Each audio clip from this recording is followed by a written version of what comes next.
Un rire cruel a traversé notre salon comme une lame, et cela ne venait pas de moi.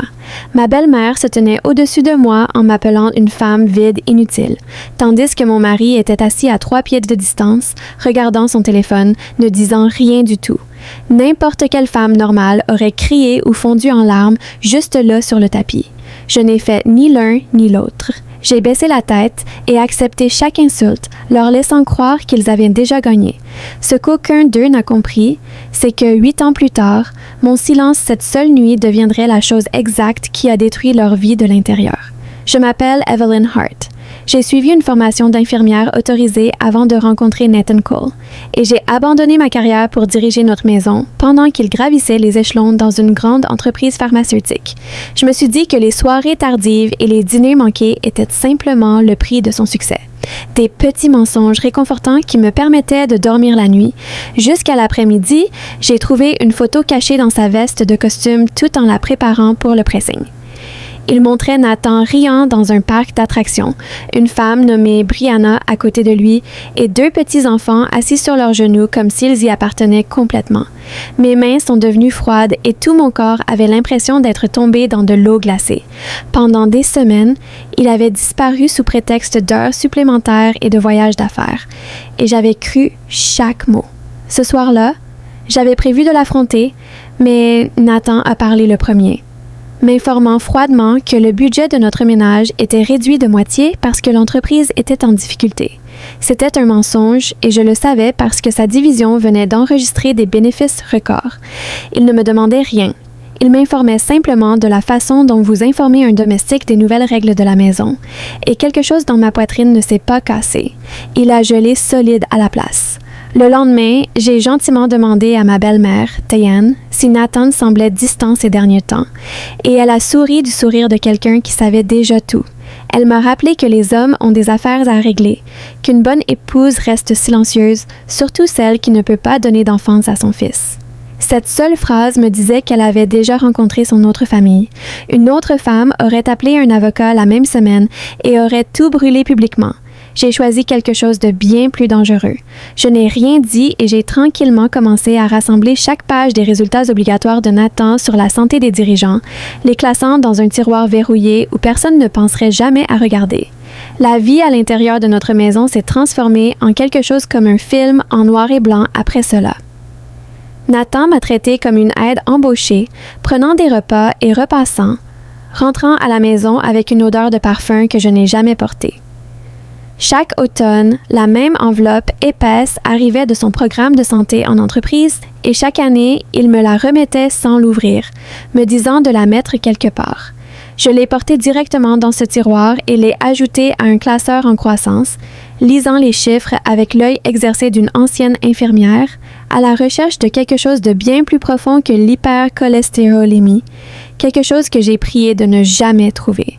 8 ans après le début de ce rituel tranquille, je me suis assis en face du Dr. Whitfield, responsable de la génétique à l'hôpital métropolitain de Lakeside, la seule personne qui connaissait la vérité que je portais. Il a demandé, comme il l'a toujours fait, pourquoi je continuais à lui amener un mari qui refusait même de reconnaître ses rendez-vous. Je lui ai dit que je n'étais pas là pour moi. J'avais besoin de savoir que les enfants sur cette photo, des enfants qui ne partageaient aucun de mon sang, seraient à l'abri de tout ce qui se cachait dans le code génétique de leur père, car 8 ans plus tôt, ces analyses de sang avaient révélé une grave maladie héréditaire, qui pourrait frapper silencieusement une fois que ces enfants atteindraient de la puberté, risquant une défaillance organique catastrophique si elle n'était pas détectée. Nathan était sorti de ce rendez-vous des années plus tôt, agacé de perdre son heure de déjeuner, et n'était jamais revenu pour entendre les résultats. J'étais la seule personne à les avoir jamais entendus, et protéger 2 enfants que je n'avais même jamais rencontrés est devenu la mission tranquille de toute ma vie. Pendant que Nathan passait ses journées à rire avec Brianna autour d'un café, se moquant de moi dans mon dos, en tant que femme au foyer désemparée qui ne se doutait de rien. Il croyait que sa vie était sans faille, ignorant complètement que sa femme silencieuse et abandonnée détenait l'information médicale la plus importante dont sa vraie famille aurait jamais besoin. Tout s'est accéléré ce 8e automne lorsqu'une nouvelle lettre est arrivée estampillée en rouge, exigeant un suivi immédiat. Nathan l'a jetée sur la table en l'appelant une arnaque, insistant sur le fait que son corps était parfait. Diane m'a reproché de lui avoir préparé des repas malsains et lui a dit de simplement jeter la lettre, ce qu'il a fait sans hésitation. J'ai compris exactement ce que voulait dire cette lettre. L'horloge que j'avais tranquillement regardée pendant 8 ans avait finalement sonné 0. La semaine suivante, convaincu qu'il s'agissait d'un de mes plans paranoïaques, Nathan entra chez le docteur. Le bureau de Whitfield a décidé de le fermer et de rencontrer Brianna pour un dîner de fête. Alors qu'il était assis dans cette salle d'attente se sentant invincible, Diane s'est laissée entrer chez moi une dernière fois en jetant une demande de divorce signée sur ma table et en me donnant jusqu'à la fin du mois pour disparaître avec rien d'autre que les vêtements sur mon dos. Elle m'a informé fièrement qu'elle avait déjà rencontré Brianna et les 2 belles héritières de la famille et que je n'étais rien de plus qu'un obstacle au vrai bonheur de son fils. Je l'ai remerciée calmement de sa visite et l'ai regardée partir confuse de voir à quel point je semblais insensible. Mon horloge s'était déjà arrêtée des années plus tôt. Rien de ce qu'elle a dit ne pouvait plus me toucher.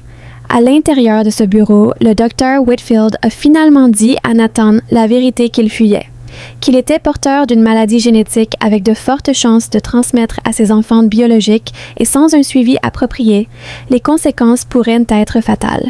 Nathan a essayé de prétendre qu'il n'avait aucun enfant, oubliant qu'il avait légalement reconnu ses 2 enfants avec Brianna des années plus tôt grâce à un dépôt de paternité formel que j'avais déjà découvert moi-même. Puis vint le coup qui le brisa complètement.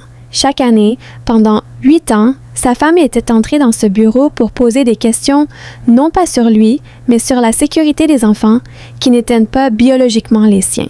Il a couru à la maison désespéré de saisir mon classeur et de tordre l'histoire en se faisant la victime. Il m'a trouvé en train d'attendre calmement, les papiers du divorce et le classeur côte à côte sur la table. Quand il a attrapé les documents, je les ai retirés et lui ai dit clairement que j'avais essayé de l'avertir pendant 8 ans. Et il m'a toujours dit de garder mes histoires dramatiques pour plus tard. Son visage a traversé le déni et le désespoir avant qu'il n'essaie réellement de faire valoir que puisque les enfants n'étaient jamais légalement les siens, il ne leur devait rien. J'ai placé une dernière enveloppe devant lui, sa propre reconnaissance de paternité certifiée, et j'ai regardé sa dernière issue de secours se refermer de sa propre main. Son téléphone a sonné avant même qu'il puisse le traiter. Brianna a paniqué, hurlant que leur fils aîné s'était soudainement effondré en serrant sa poitrine. L'avertissement exact que le docteur Whitfield lui avait donné des heures plus tôt se réalisait déjà. Diane, qui était revenue chercher un couvercle Tupperware oublié, est entrée dans tout l'effondrement et a tout entendu. Pour la première fois de sa vie, elle s'est retournée contre son propre fils, l'a giflé au visage et l'a traîné directement à l'hôpital pour faire face à la famille qu'il était prêt à abandonner quelques heures auparavant. À l'hôpital, le docteur Whitfield a expliqué à Brianna dévastée que la maladie était héréditaire de Nathan et que la seule raison pour laquelle les médecins ont réagi si vite était que quelqu'un avait discrètement préparé l'équipe pédiatrique pendant des années. Ce quelqu'un n'a jamais été Nathan. C'était la femme qui l'avait humilié, affamé financièrement et qu'il avait essayé de jeter à la rue le matin même. Brianna s'est retournée contre lui instantanément et Diane, dégoûtée, a promis de financer elle-même le traitement de ses petits-enfants, tout en coupant formellement Nathan de l'héritage familial sur le champ. Au moment où il s'est traîné à la maison cette nuit-là, trempé et brisé, il a trouvé la maison sombre sauf pour moi, debout près de la porte dans mon manteau avec une seule valise à mes pieds. Il s'est effondré, me suppliant de rester, promettant de changer maintenant que tout le monde l'avait abandonné. Je lui ai dit calmement que personne ne l'avait trahi. Il faisait simplement face aux conséquences de choix qu'il avait fait entièrement seul. Des choix que j'avais passé 8 années silencieuses à travailler juste pour garder 2 enfants innocents en vie. Puis j'ai glissé un dernier papier sur la table. Un récépissé prouvant le divorce que sa propre mère avait préparé était déjà déposé et accepté. L'arme qu'ils ont construite pour me détruire était devenue l'outil exact qui m'a finalement libérée. Je lui ai dit que la maison serait vendue pour couvrir ses dettes, que je retournais à l'infirmerie où j'appartenais, et je suis sortie dans l'air froid de la nuit en me sentant plus léger que je ne l'avais été en 22 ans. 3 ans plus tard, j'étais infirmière en chef dans le service de pédiatrie, même où tout a commencé. Respectée et digne de confiance, tandis que 2 enfants en bonne santé et riants m'ont remercié par l'intermédiaire de leur mère et de leur grand-mère pour une vie qu'ils ne savaient jamais que j'avais tranquillement protégée. Dehors, à travers la vitre recouverte de givre, un homme vêtu d'un uniforme de travail déchiré se tenait figé, observant la chaleur à l'intérieur dans laquelle il ne pourrait jamais revenir. Cet homme était Nathan, et la vie qu'il a perdue n'a jamais vraiment été une question d'argent ou de titre. C'était la loyauté silencieuse et extraordinaire d'une femme qu'il n'avait jamais pensé mériter, se tenant debout devant lui tout le temps. Si cette histoire vous a ému, appuyez sur abonnez-vous dès maintenant et activez les notifications, car The Revenge Tales vous apporte une toute nouvelle histoire de trahison, de patience et de justice chaque semaine, et vous ne voudrez pas manquer la suite.